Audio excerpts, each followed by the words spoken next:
Hello. Hiya. Well, believe it or not, we've been living on a narrowboat for 4 years. And I don't know where that time's gone at all. Yeah.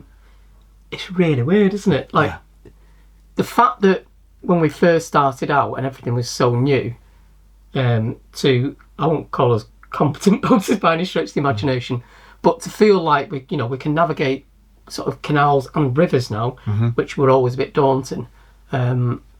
Feeling more confident, I would say. Yeah, more confident, more relaxed, and we know more boaters, which is the best of all, isn't it? It's absolutely the best thing. Yeah.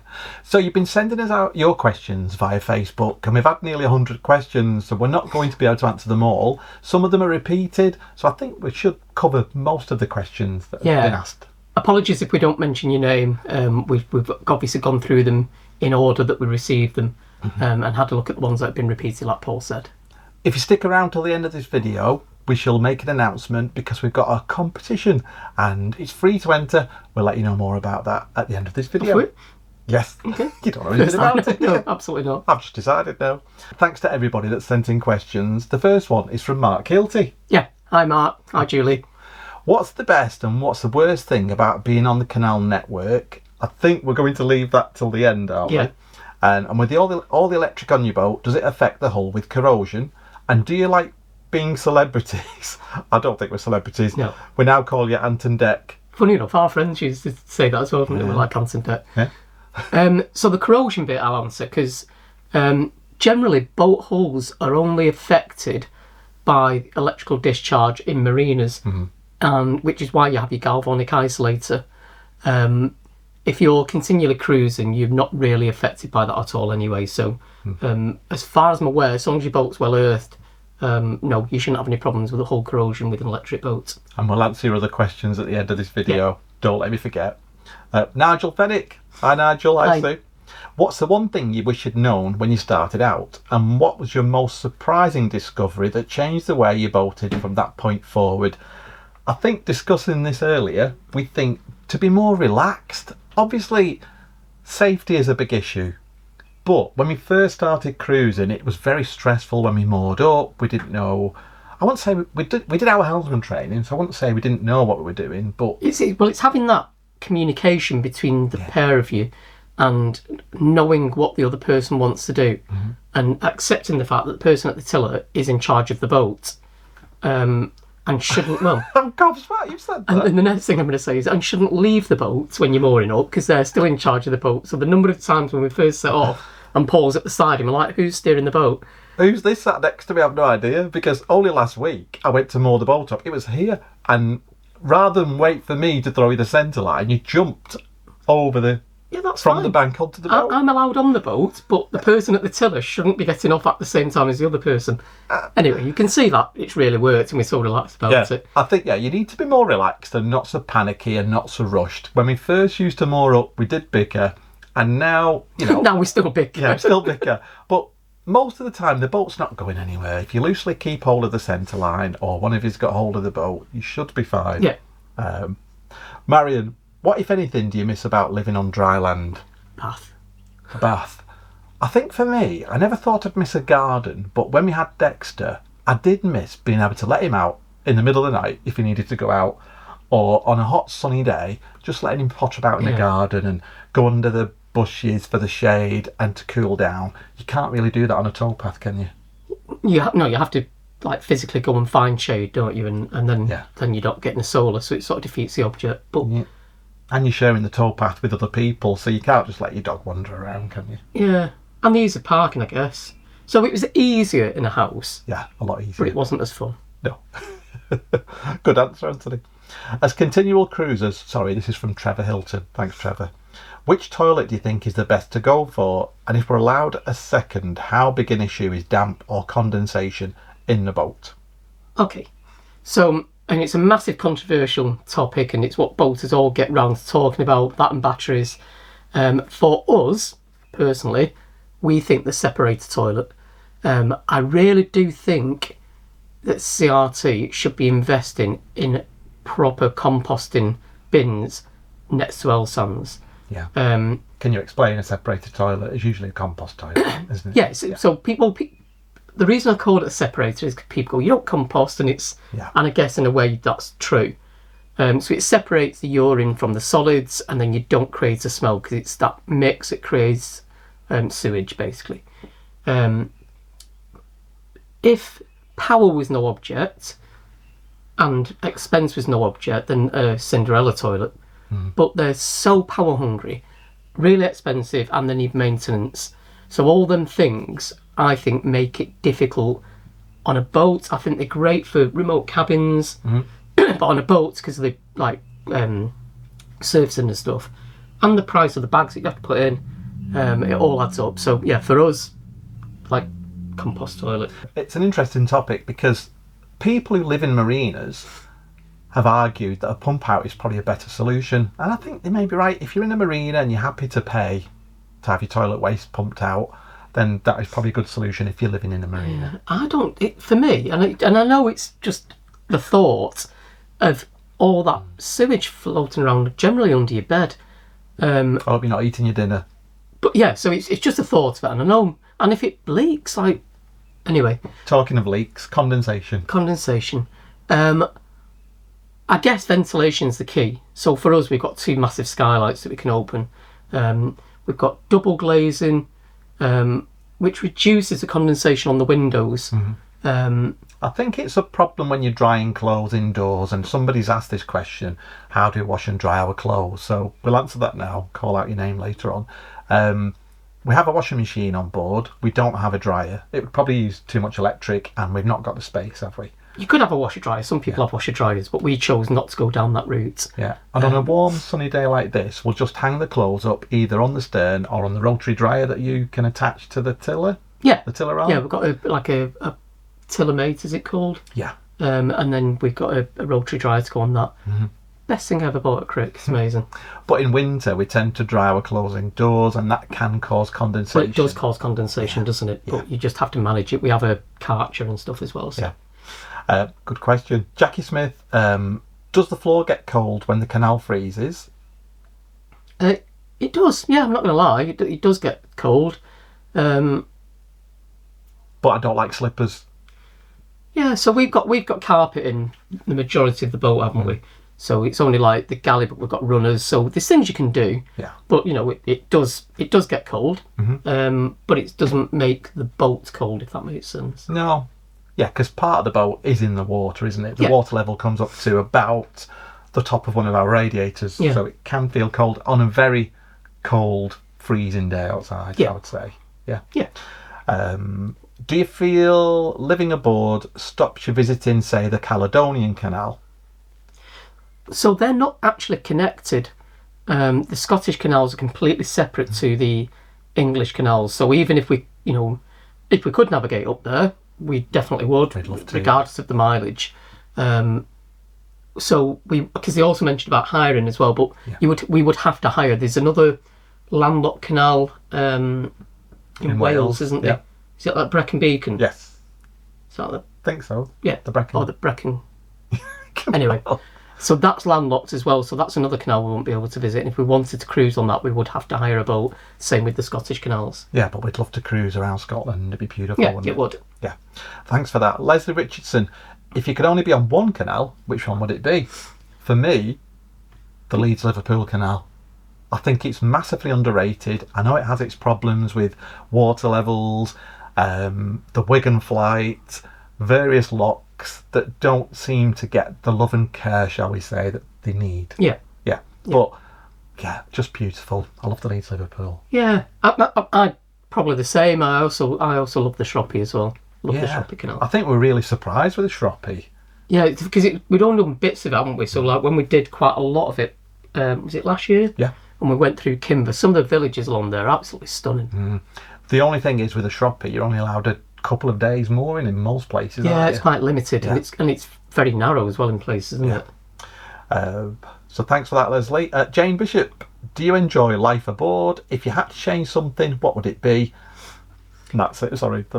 Yeah. So I think we've hinted at what we would change on this boat in a previous video, but definitely the bed. Although we've got a king size bed, I think ideally looking at sort of boats now at Crick, the in-bow bed would be far more sort of suitable for our needs, wouldn't it? Yeah. There's not much else. I'm going to be honest. The bathroom, maybe reconfigure that, but Yeah. and the size of the boats, obviously, we've hinted at this. It was a bit naive, really, because we knew that 60 foot wasn't really a go anywhere boat. We didn't realise at the time, did we? When we spoke to the builder of this boat about getting a new boat, and we sort of signed on the dotted line, shall we say? So we weren't aware that we were restricted to a specific show size. Yeah. And we'd already sort of done the deal, really. But yeah, and we've managed on most of the canals. It's just been a bit tight, and some of the canals that I'd like to do again, you would need a boat less than 60 feet, we think. No, you don't. You don't. No. So the Leeds and Liverpool, let's be honest, you can get bigger boats on the Leeds and Liverpool, and people do it. For us, though, the Wigan flight, because it's state of disrepair, it made it quite scary at times where the water, because the gates are leaking, it's pouring down. The fact we've got an enclosed stern is good, but it's still quite scary. You're constantly watching the sill. We didn't really have that degree of, what's the word I'm looking for? Nervousness, really, on the previous boat. So while it's possible to do most of the canals we would want to do, I think going back to a smaller boat is definitely, as liverboards and continual cruises, for us it's the perfect solution. Yeah, and around 58 feet we think is an ideal length of narrowboat. Yeah. I think for me, if I could change anything, it would be more offside moorings, such as, is it not bramble cuttings? But it is bramble cuttings, isn't it? Yeah, bramble cuttings. Is it on the middle witch or the... Oh, I can't remember. I think you've offered that a little bit. Yeah. It would be great if there were more offside moorings where you could just moor up. Nobody can access your boat, only boaters, and you can let the dog run around. This is going to be as long as Gone with the Wind if you don't get on. You can waffle about every question. But yeah. Jeff Lewis, Chili Jam. Jeff, when are you coming down our way, south? I would love to do the Thames. I would need some time off work. The fact that I still work doesn't restrict us so much because we've got the van. However, centre of London, I don't really want to go and park the van or drive in the centre of London. But you do realise that the Thames isn't just the centre of London. No, I'm well aware of that. Yeah. So we do want to come further down south. I think probably Crick and Stratford is probably as far down south as we've been. Yeah, our friends Tony and Karen laughed and we said we've been down to Worcester. Yeah. Oh, that we would down south. Absolutely love to do the Birmingham canals as well. Despite people putting you off a little bit. Again, it would be difficult with the van, so we would need to make sure I've got some significant time off work to be able to sort of travel in and back out to an area where I can put the van. Thanks, Jeff, and we're looking forward to some chili jam. We are. Jenny Crozier, sorry, my eyes still aren't great. Have you got a favourite mooring? Where would you like to cruise that you haven't so far? So I think we just mentioned the Thames we'd love to do. Yeah. We wanted to do the Ribble Link earlier this year. You weren't so keen, and we changed our plans. And it's a good job, isn't it? It is a good job because... Well, Narrowboat Will's stuck on there. Yeah, a few people are stuck on there, aren't they? Because is it the river lock? Yeah. No, the sea lock. Yeah. And there's a breach. So people are having to get craned off the lanky. If they want to come off. Yeah, to get back to the main network. We definitely want to do it. I think that's... Yeah. Favourite mooring? I like the bit outside Oakwood Marina. I don't know why. I just get some really sort of fun memories of when we were with Dexter there. And yeah, it's nice outside to get some shade there in the summer, isn't it? It's nice, and you can walk across and have a drink and pizza sometimes when the pop-up pizza bars there. For me, currently we're in Parbold. I love Parbold. It's been very convenient because I've had to go to the hospital, so I can just jump on a train. It's a 5-minute walk to the train station. If I wanted to go to a supermarket, that's a 5-minute train ride. There's a cafe right next to us. There's parking. It's got it all, hasn't it? And Appley Bridge. I don't know. Greenberfield I love as well. Got really happy memories of Greenberfield. I like Coalpit Lane. It's not the prettiest. Yeah. But it's just convenient. And then we had friends come and visit us. You remember when Pete and Caroline brought us some coal? It's got some quite happy memories around there as well. Yeah. Oh, and Bank Newton, where we saw the Milky Way. Yeah, that was incredible. Yeah, beautiful. Thanks for that, Jenny. Pamela Smith, how many beds does your new boat have? And have you had people stay over? Good question. Yeah, so the dinette converts into a bed, and obviously we've got our own bed. And the sofa. You could get somebody on the sofa. Yeah. So you could at a push sleep 5 maybe. Yeah. But we've only ever had Matt and John stay over. And, well, Claire stayed over on our last boat. Yeah, they're the only people who've ever stayed. Oh, Phil. Sorry. We had only had Matt and John stay over and Claire. But yeah, Phil stayed on as well. We tend not to have people stay over very often because it's such confined space. I was just going to say, I don't think you'd want more than 2 people staying over for any length of time because it is a cramped space, isn't it? And you've all got to share that one bathroom. Yeah, a couple of days. Yeah. And then they're out. Is it Orson? No, it's not Orson Welles. Who said it? What's his name? The Irish. It's right at the tip of my tongue. Oscar Wilde. Oscar Wilde said, guests are like fish. They go off after 48 hours. Depends who the guests are, doesn't it, really? Yeah. Rick Henson, with 4 years of continuous cruising behind you and a new boat coming in the future, are there any canals or sections you are looking forward to visiting? Conversely, are there canals or areas of the canal system that you would avoid in the future because of a lack of moorings, poor upkeep, or safety issues? So, we were discussing this before because Paul enjoyed the Huddersfield Narrow and Broads, and it was beautiful. It was really hard work. It was so shallow and silted. Really, really hard work, and I wouldn't be keen on doing that again. I'm going to be totally honest. I want to, because there is some beautiful scenery up there, and again, we've got great memories of our first long cruise. But there's places we haven't visited yet on the network that we think would be more of a priority. I'd love to do the Ribble Link. I know we've said that, but somebody tell you about interrupting me? Yeah, but I didn't get a word in. We're going to talk about this in a minute. Favourite? I really wanted to do the Mersey and the Manchester Ship Canal with Heidi this year. You're not so keen on big rivers, are you? Well, we need to know that the boat's... Because I think it's an electric boat. Yeah. And we need to know it's capable of it. So I don't want to be rescued in the middle of the Mersey. So we've done rivers on this boat. It's been fine. Not the same. Oh. Anyway. Yeah. Safety-wise, I felt quite unsafe around Portland Basin, I'm going to be honest.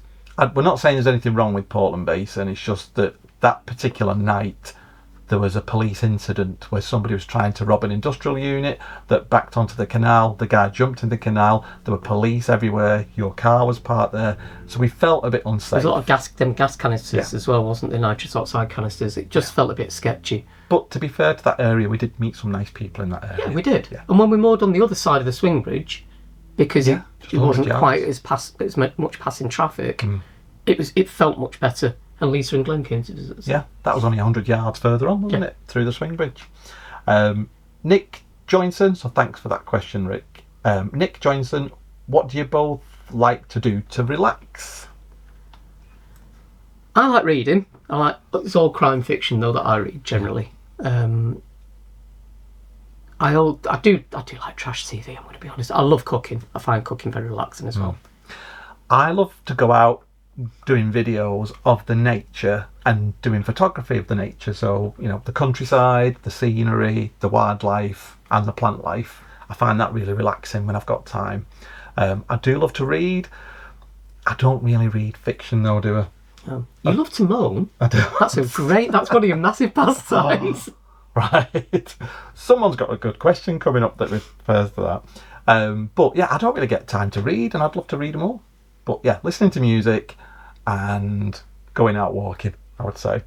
Thanks for that. So Julie, would you like to read some of these questions? No, okay. No? Okay. How do you dry clothes? So we've answered that, haven't we? Do you use click and collect or delivery for food and shopping? You have a car. How do you know where to park it as a continuous cruiser? Do you plan where you're going to stop or just stop where you feel like? So we don't tend to use click and collect because generally I do the shopping on the way home from work if we need it. Having a vehicle, I know not everybody has a vehicle, but having a vehicle makes it so much easier for us. It's also a bit of a bind because of trying to find places where we can park near. So we have to be conscious of a place where we can, more near somewhere to park the van. Not so much now I only work 2 days because, I've got that bigger stretch where we can leave the van and I'll just cycle back for it. But yeah, generally we try and find somewhere. It's difficult to decide if it's safe or not. I think if there's no graffiti, no gas canisters all over the floor, you take a risk wherever you park, but you do your best with security systems and stuff. Yeah, and also speak to other boaters, and people in the area will tell you whether it's safe to park there. We've done that in the past, haven't we? Yeah. And I think the more we do the networks, more we do the canal network, the more places we know about, like Colpit Lane. Simon Sylvester, how do you get on with having to collect the camper and move it to your next location? I think we've just discussed that. You're both looking well at the moment. Thank you, Simon. We completely understand the worry of having an older dog, as we lost our 16-and-a-half-year-old dog last year. Oh, sorry. Sorry, Simon. Really... keep up the good work, loving the videos. So, yeah. How do you go about collecting your van? We didn't really discuss that, did we? So we've shown that, haven't we? So I have an e-bike, and generally I go back for the van.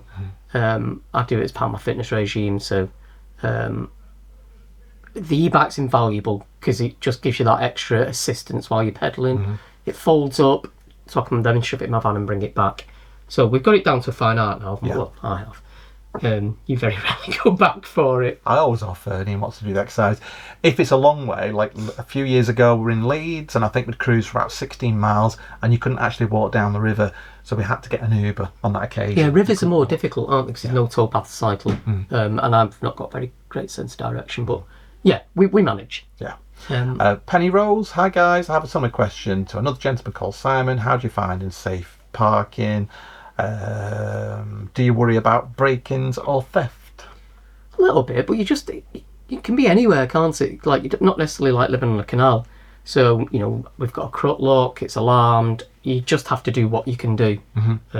Yeah. And safety in numbers. And I think sometimes if an area feels sketchy, we just wouldn't park there. Yeah. Sally Carter, do you ever get tired of filming? Is it stressful to get content for your channel all the time? I hope not. Love to you both.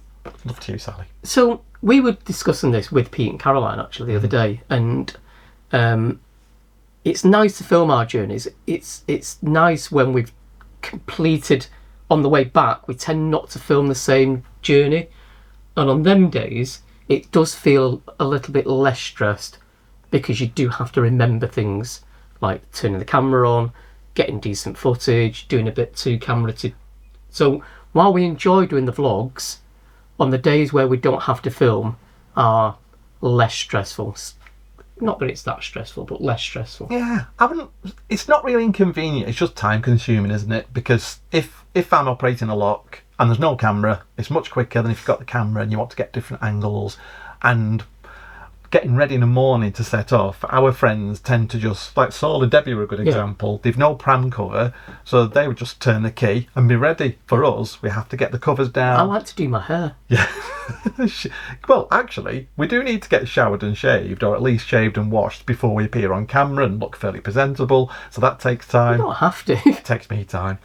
Setting up the tripod, making sure we've got charged batteries and flashcards, that kind of thing. It's more time consuming, isn't it? But yeah, we enjoy sharing our journey with people. Yeah. Thanks for that, Sally. So Diane Jones, are you hoping to travel all the UK Canal network, or do you just travel where you feel and then keep going back to your favourite places? So I'd say the last few years it's been a little bit of both. So we do hope to do the whole of the network whilst we're on the canals. Yeah.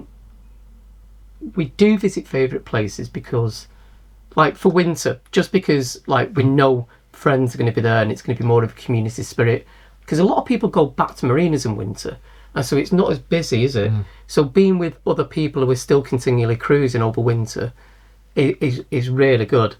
But yeah, to answer that, we do hope to do the whole of the canal network eventually. Yeah, I think our first couple of years out, we travelled miles, didn't we? And people were saying, there's people who've been boating for years that haven't done that, and you've done it in your first year, and it was great.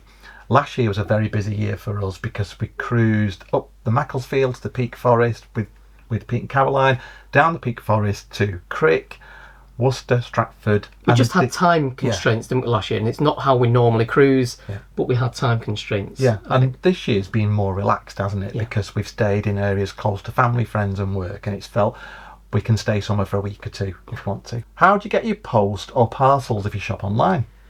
Currently my mum's. It's like an Amazon hub. Yeah, we have a care of address, so we use our parents or get them delivered to a local post office, don't we? Yeah. Stephanie Cummins. Actually, I have a couple of questions. I know your water tank is large. Are you going to have the same size on the new boat? It's going to be quite similar. I think because we're going for an in-bow bed, it lends itself to allow the bigger water tank to go under the bed as well. So yeah, it's going to be very similar actually. And have you thought about the water freedom system, having that installed? We didn't realise we went to Aqueduct, they were actually there demonstrating. I really wanted to see it. We thought they were there all day, but I think they were only there in the morning. We've got friends who have it, who think it's amazing. For us, I think it's more about having that storage on the boat. We'd rather have storage for books and our hobbies. A little bit difficult because we won't have a well deck either, so they can fit it in any space, but it's space that we would want as storage. Yeah. So because the filters and pumps and the electrics, it takes up quite a bit. And we don't find it that much of a bind, do we? It's like, it lasts a couple of weeks. So I don't mind, and it's free. Yeah. I guess. That was part of your licence. And how much does it cost to use a diesel reflex, which we have, and how does that compare to gas and coal? Will you be having the reflex on the new boat? So to answer that, yes, we'll be having the reflex on the new boat. We love it. It's around the same cost, isn't it? But it's more about convenience. Yeah, so it's no cheaper, I guess, when you add it all up. People think it's more expensive to run this, but it isn't, and it's that constant temperature that you can get with a reflex that you can't with a coal fire. It's either roasting or freezing, or it's very rarely in between, is it? So for us, it's that having that even temperature. You can leave it on 24/7 and it's the same temperature getting up as it was when you went to bed. Yeah, definitely. So we love it. Elaine Nicholson, what is the one thing both of you wouldn't be able to live without? Well, Anthony wouldn't be able to live without me, would you, Anthony? You dropped on when you met me. On my head. Paul wouldn't be able to live without me because he can't cook. I can cook. I can do a good pasta bake and beans on toast. In fact, I used to do a lot of meals when you were in work, didn't I? For you coming home from work.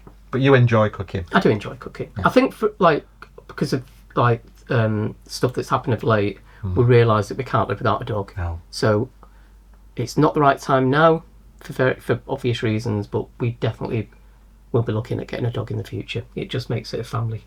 Yeah. Can't live without a dog. Definitely need it. And probably internet. Yeah. Tracy Thomas, is there anything you can do about Anthony's striped t-shirt that jumps about on camera? Paul keeps telling me off. I always forget that it's like that. I just pick stuff out the wardrobe without thinking, really. It's usually halfway through the day when we realise he's got that t-shirt on, like, oh, it's going to drive people mad because it does this wavy pattern. But you won't be wearing it again, will you, on camera? Won't it? No, I'm going to hide it. Serious question. Have you ever had anything happen that was a bit spooky that you couldn't explain happen on the canal? Halloween themed question here. Love watching you guys. You're both so lovely and kind. Thank you, Tracy. We try our best, don't we? Nothing really spooky. I think when we first moved onto the boat, we had this lapping water sound that sounded like the boat was sinking. That was on our first boat, wasn't it? And it was just to do with how close you are to the bank. To the bank. And it lapping between the boat and the bank. Yeah. And then it cracks as well. So obviously boats expand and contracts. It's metal. They probably heard it earlier on. It's like old houses, isn't it? So Sue Hall and Anna Marie Hallam, would you ever go back to bricks and mortar?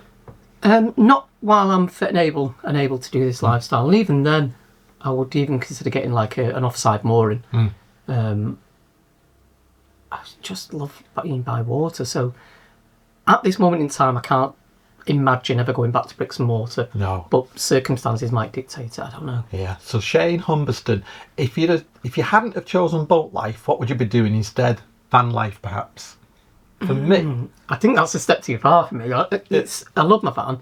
I can't imagine sleeping in my van permanently in that such a small confined space.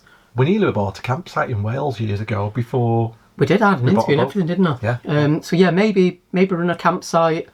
Or a log cabin in the woods would be amazing, wouldn't it? Yeah. We even talked about moving to Spain. Yeah. So yeah, possibly them things. So Eric Van Ziel, hi Eric. Do you think living on a narrowboat become more difficult as you get older? Yes. Yeah, and that's the truth. I can't imagine that it will become easier because obviously generally you become less able-bodied. Not always, but generally. It's quite physically demanding, isn't it? It is physical, yeah. Yeah, carrying coal if you've got coal, mooring the boat up, doing the swing bridges and lift bridges. It's hard work, isn't it? Yeah. Yeah. Which is when, if and when we become so less able-bodied that we're able to do lots comfortably, then I think we will probably do like linear mooring. Yeah. Sue Harrison, why the change of boat so soon, and do you wish you kept your first boat? Yeah. So Paul looks at stuff like Through rose-tinted glass and keeps saying to me, miss the boat. But there were things about that boat that we wanted to change, and some things that wouldn't be possible to change without getting a different boat. And I think that's the top and bottom of that, isn't it? Because we'd got it set up with a lithium hybrid setup that was like an absolute game changer. So yes, sometimes we look at the old boat with fond memories and do think maybe we should have kept it, especially because of the size and stuff like that. But there are definitely things we would have changed. Maeve Colvin's got a good question. What's the most interesting thing we found around the prop? So Paul found it, because I don't do that. My arms are long enough, that's what I keep telling him. I found a bikini, and it was the identical colour to our boat. I don't know what happened to the person. Morning Star 1, wasn't it? Yes. Yeah. Why is somebody swimming in the canal? I know. And a tyre. I don't think that was interesting. It's probably the worst thing we found around the propeller, isn't it? Yeah. Yeah. And then... Beth? Oh, Beth. Beth, would you ever get married again or renew your vows? No. No. The thing is, I think a civil partnership for us, that was the first thing that was available. I don't really see marriage being any different. We've got the same legal rights under a civil partnership. I wouldn't want to renew my vows, because you could do it simply, I guess, but certainly not go to like any great expense. It doesn't change our relationship doing that. No. And I know, I'm not knocking anybody who thinks that's important to them. But if I had that sort of money, I'd rather give that to charity than have a massive event and something that I've already done, really. Yeah. Good answer. So Kelly Haywood has asked how we met. I think we've answered this before on a previous one. So we actually met online, didn't we? Yeah. We just went for a coffee and stuff, got on really well. Chatted for quite a bit, didn't we? Yeah. Like a whole day, just like felt like a couple of hours, didn't it? 24 years ago. Yeah. Crazy, isn't it? Yeah. Was there another question from Kelly? I think the other one was, how do we get into Narrowboat Live? But I think we've mentioned that, haven't we? Yeah. Liz Gulliver. Hi, Liz. How do you cope with winter, long nights, bad weather, muddy towpaths, and being boat bound for many hours? We prefer winter on the boat. It's one of our favourite seasons, isn't it? Yeah. I have to admit, I don't like the long nights. But once you're in the boat and you don't have to go anywhere, I just find it really cosy. Yeah. Yeah. Vicky Chadwick. Hi, Vicky. Do you ever find sleeping arrangements on a narrowboat a challenge? I know for us personally, that was the most difficult part of living on a narrowboat.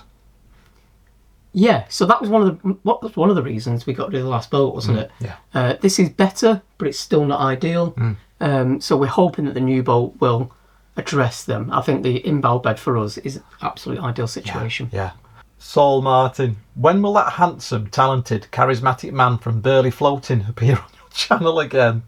I've absolutely no idea who he's on about. What are he's talking But about? great question, Saul.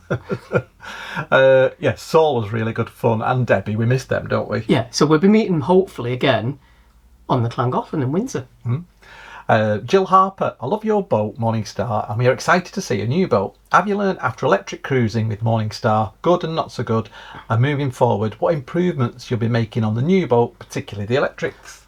So it took a while to get used to. It's almost like reverse charging, isn't it? So on the diesel, you charge your batteries while you're cruising. And we've just been discussing this with Craig, haven't we? Yeah. On an electric boat that's serial hybrid, you charge once you've finished cruising, which lends itself to quiet cruising. But it doesn't mean that when you're in a beautiful mooring spot, you have to run the generator if you need to top up your batteries. The improvements, I think, will be around solar and the batteries themselves. We love the skylights, but I think we probably just have one on the next boat, so we've got more room for more solar, because the heart of the boat is definitely solar and batteries, and if they're not right, you're not going to get it right. Gail Farndon, I know you have your wonderful art, Paul, and Anthony likes to cook, but are you ever bored? Maybe if the weather's rubbish and you're just moored up with nothing to do. We're never bored, are we? No, we always find something to do. Yeah, we've got Netflix, we've got YouTube to watch, and yeah, we've always got lots to do on the boat. Chris Passmore, who generally wins arguments and what tactic is used? I usually let Anthony win. I just smile and nod because it just makes life easier. I just thought you were simple when you were doing that. I think there's no real tactics, is it? It's just my personality is I'm very straightforward and very direct, and I'll have my say and that'll be the end of it. Paul sulks like a petulant child, and that's really annoying. That's why I do it. Thanks for that. Tina Rowland, best space-saving ideas for us, the step under the dinette and the storage in the dinette, and what is the kickboards under the kitchen or galley units. That's good space-saving, isn't it? The under the gunwale cupboards are okay. So they're quite slim, so they're quite restricted on what you can store there, but it's still space that can be used for storage, like my spice and stuff like that. Yeah, and my artwork. Yeah. So Carol Donkin, hi Carol. What's been your funniest moments on the boat and also your scariest?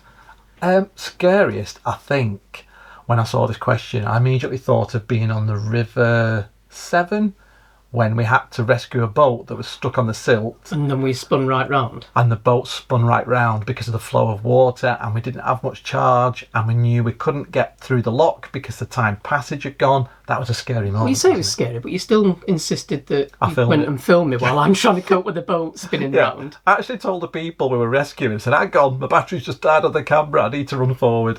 And probably I went to empty a bottle of wee, and Dexter was on the lead, and he pulled as I took the bottle off the wee, and I lost the balance and it shot up in the air like a champagne bottle all over me, and I got in the shower fully dressed to wash it off, and then you wondered what the smell was. Yeah, I came back from work and was like, why is the stern smell like wee? So yeah, that was good. Yeah. Lynn Hollingsworth, although you're both only youngsters. Oh, thanks Lynn. Yeah. What would you do if you couldn't stay on the water due to health? What sort of home would you want? I think so. We did touch on this, didn't we? I think we'd possibly stay on the boat, just get a linear mooring. Yeah, linear mooring or one of those floating homes would be nice, wouldn't it? Yeah, do you not think? No. Gail Court, thinking back to your decision to move aboard, what's the most important piece of advice you would offer to anyone thinking of doing the same, please? Research. You can't be like that's really the fundamental. So when we decided to do this lifestyle, we watched loads of YouTube videos, including yachting and van lifing, to look at living in a small space, storage ideas.